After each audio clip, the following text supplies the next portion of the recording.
essa aqui é a Letícia e hoje eu vim indicar para vocês livros de ficção que envolvem psicologia. Então, isso não é necessariamente para quem faz psicologia, para quem quer fazer psicologia, mas para quem gosta de livros psicológicos, digamos assim. Então, vamos lá.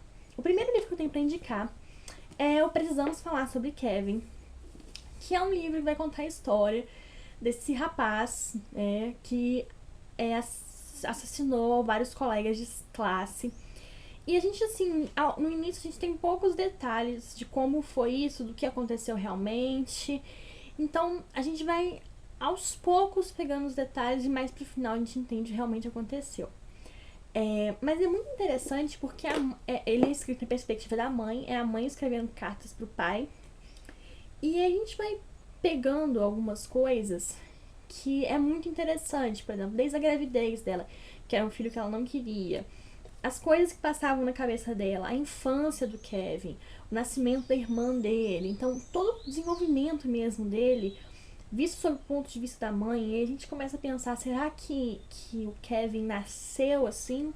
Será que foi toda uma série de acontecimentos da infância dele, durante a gravidez dela, que fizeram ele ser assim? Então, assim, a psicopatia é algo social, é algo adquirido ou é algo que vem da criança? Então, assim, é muito, muito, muito interessante. É um livro pesado, é um livro denso, é um livro muito difícil, nem todo mundo consegue ler, mas é um livro incrível, incrível. Acho que, assim, quem gosta de psicologia, esse aqui não tem erro, assim, é um livro maravilhoso.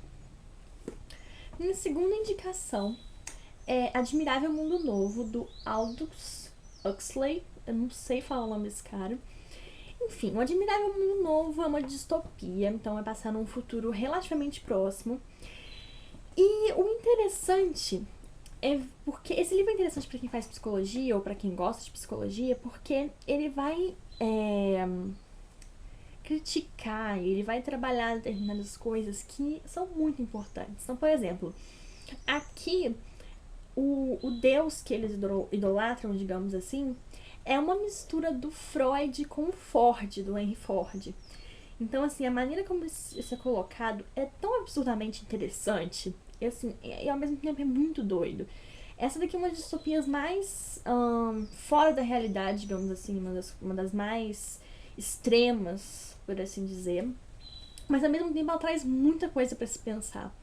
Então, ela vai falar sobre droga, ela vai falar sobre as pílulas, que eu nem lembro mais como é que era o nome é um remédio que eles tomavam, Soma, lembrei, Soma. É um remédio, uma pílula que eles tomavam pra ficar felizes. A tristeza, o sofrimento, tudo isso é proibido, digamos assim, é visto como socialmente inaceitável. Então isso aqui é uma coisa muito doida, porque é como se a gente visse pra onde a gente tá caminhando. É claro que não vai ser exacerbado igual aqui, mas assim, é muito interessante essa proibição do sofrimento, essa questão do abuso de medicações, assim, a geração Prozac. É muito, muito, muito interessante. Todas as alegorias utilizadas. É claro que é um livro bem difícil, bem assim, eu achei bem difícil de engolir, mas eu acho que vale muito a pena pra quem gosta desse tipo de livro, pensar principalmente nas alegorias e tudo mais. Eu tenho um vídeo pra esse livro aqui, eu vou deixar aqui embaixo, porque eu faço algumas divagações sobre tudo isso, então não deixa de conferir. Outro livro que eu tenho pra indicar é o The Catcher in the Rye, que inclusive eu tô precisando reler, que é o Apanhador no Campo de Centeio, em português. Esse livro vai acompanhar um jovem de 16 anos que acaba sendo expulso ou foge, não lembro, da escola que ele tava morando, que ele tava estudando. E aí ele resolve voltar pra casa. Só que aí, nesse caminho da escola pra voltar pra casa sem falar com ninguém, ele vai tirando esse tempo pra pensar um pouco sobre a vida e tirar algumas conclusões.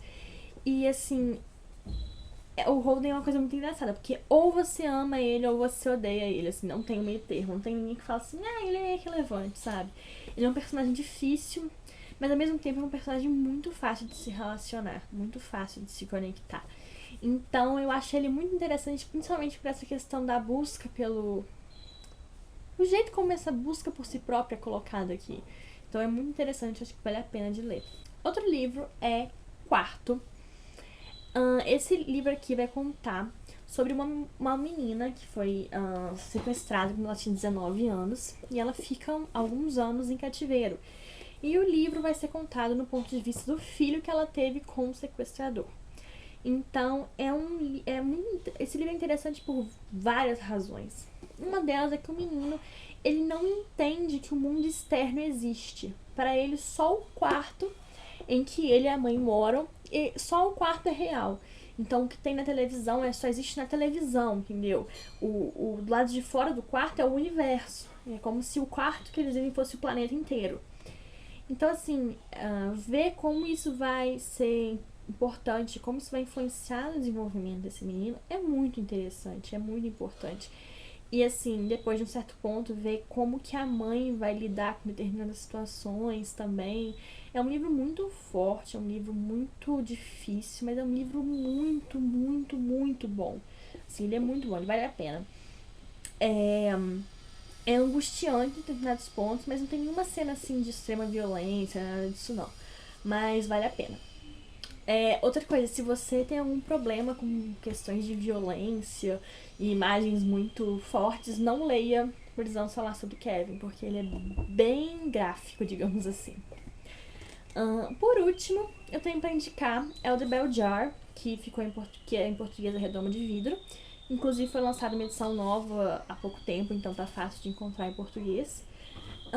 Esse livro aqui basicamente vai falar sobre uma moça jovem que tá tentando fazer a vida, né? Tá tentando se encontrar na vida e o caminho dela cair em depressão, entrando em depressão. Então, assim, é um livro levemente autobiográfico da Sylvia Plath, né? Mas é um livro muito bom. Ao mesmo tempo que ele vai tratar de um tema muito pesado, ele vai tratar com um certo distanciamento, como se realmente ela estivesse vendo, como se ela estivesse numa redoma de vidro separada do mundo e ela estivesse vendo aquilo de fora. Então, ao mesmo tempo que é uma coisa muito pesada, muito profunda, ela trata aquilo com muita frieza, digamos assim. Pelo menos foi isso que eu senti quando eu li. Então não é um livro que vai te deixar deprimido, que vai te deixar mal. Pelo menos não foi assim que me deixou. Apesar de que é bom tomar cuidado, né? Mas é um livro, eu senti muito isso, um livro meio frio, meio distante. E que vai tratar essa questão da depressão, de como vai chegando aos poucos, isso é uma coisa que é muito mostrada aqui, como vai chegando aos poucos, e quando você para e percebe, já tomou sua vida toda. Então eu acho muito interessante a maneira como a Sylvia Plath colocou isso aqui, por causa de experiência própria, né? Mas vale muito a pena de ler.